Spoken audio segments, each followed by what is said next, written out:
नमस्कार मंडळी, मी संगीता. मी आज तुम्हाला कैरीचं लोणचं करून दाखवणार आहे. अतिशय सोपं, झटपट होणारं, अगदी 5 मिनिटात होणारं हे लोणचं अतिशय सुंदर लागतं. चवीलाही सुंदर आणि करायलाही अगदी सोपं लोणचं मी तुम्हाला आज दाखवणार आहे. यासाठी आपण कैरी घेतलेली आहे, साधी कैरी घेतलेली, आंबट कैरी घ्यायची, आपल्याला तोतापुरी कैरी घ्यायची नाहीये. ही कैरी मी स्वच्छ धुवून कोरडी केलेली आहे आणि आता या कैरीचे आपल्याला बारीक तुकडे करून घ्यायचे आहे. तोतापुरी कैरीचं सुद्धा लोणचं करता येतं, पण ते फारसं आंबट लागत नाही, आंबट होत नाही. त्यामुळे मी ही छान आंबट कैरी घेतलेली आहे. या आता कैरीचे आपल्याला तुम्हाला आवडतील तशा फोडी करून घ्यायच्या आहेत. छोट्या मोठ्या जशा आवडतील तशा तुम्ही फोडी करून घ्यायच्या आहे. छान मी इथे ह्या कैरीच्या बारीक बारीक तुकडे केलेले आहे. तुमच्या आवडीनुसार तुम्ही करू शकतात. हे सगळे मी 2 कैऱ्यांचे तुकडे करून घेणार आहे. तुम्ही बघू शकतात ह्या कैरीचे तुकडे मी करून घेतलेले आहेत आणि त्यात आपल्याला वरून मसाले टाकायचे आहे आणि फोडणी करायची आहे. यात टाकलेला आहे मी केपराचा लिंबू मसाला.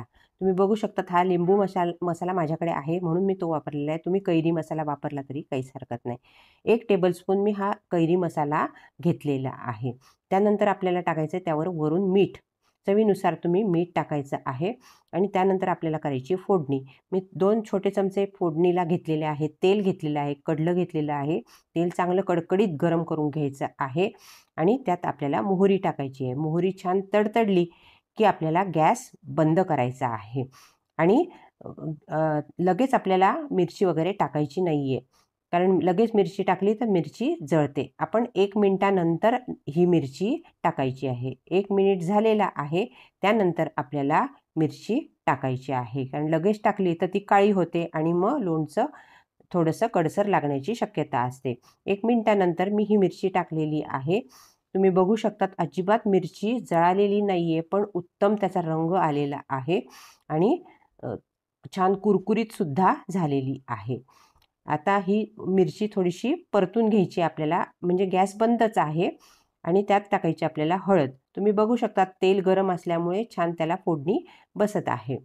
आता त्यातच टाकायचं आहे आपल्याला साधं तिखट. आता इथे तुम्ही काश्मीरी तिखट वापरू शकतात, बॅडगी मिरचीचं तिखट वापरू शकतात किंवा तुम्हाला खूप तिखट आवडत असेल तर साधं लवंगी मिरचीचं सुद्धा तिखट तुम्ही वापरू शकतात. आपली बघा फोडणी सुंदर तयार झाली आहे. आपल्याला फोडणीकडे थोडंसं लक्ष द्यायचं आहे, कारण की खूप तेल गरम असतं आणि अशी आपण फोडणी तयार केली तर ती फोडणी जळण्याची शक्यता असते. गॅस सुरू ठेवून जर फोडणी केली तर फोडणी जळते. गॅस बंद करून आपल्याला फोडणी तयार करायची आहे. तुम्ही बघू शकता फोडणीचा रंग खूप सुंदर आलेला आहे आणि त्यामुळे लोणच्याला रंग खूप सुंदर येतो. आता हे सगळं आपण कैरीच्या फोडींवर सगळं ओतून घेतलेलं आहे आणि आता आपल्याला हे सुंदर छानपैकी कालवून घ्यायचं आहे. तर चवीनुसार मी गूळ टाकलेला आहे. आता गूळ तुम्ही कमी जास्त करू शकतात. इथे तुम्ही साखरसुद्धा वापरू शकतात, पण मी इथे गूळ घेतलेला आहे. गूळ नको असेल तरी काहीच हरकत नाही. तुम्हाला गूळ नको असेल तर नाही टाकला तरी काहीच हरकत नाही. छान आपण कालवून घेणार आहे इथे. चमच्याने नीट कालवलं जात नसेल तर सरळ हाताने तुम्ही कालवून घ्यायचं आहे. हे बघा किती सुंदर कलर आलेला आहे आणि आपली कैरीसुद्धा छान पांढरी शुभ्र निघालेली आहे. आता मी हे सगळं हाताने कालवून घेतलेलं आहे. तुम्ही बघू शकतात हे सुंदर आपलं झटपट लोणचं तयार होतं. अगदी जेवायच्या अगोदर 5 मिनिटं हे लोणचं तयार केलं तरी काहीच हरकत नसतं. आता हे थोड्या वेळाने म्हणजे किंचित पाणी सुटतं याला. गूळ, कैरी आणि मिठाचं छान याला रस सुटतो. तुम्ही बघू शकता सुंदर कलर आलेला आहे. मी इथे केपराचा लिंबू मसाला वापरलेला आहे. माझ्याकडे कैरी मसाला नव्हता म्हणून मी लिंबू मसाला वापरलेला आहे. तुम्ही कैरी मसाला वापरू शकतात. सुंदर आपलं लोणचं तयार झालेलं आहे.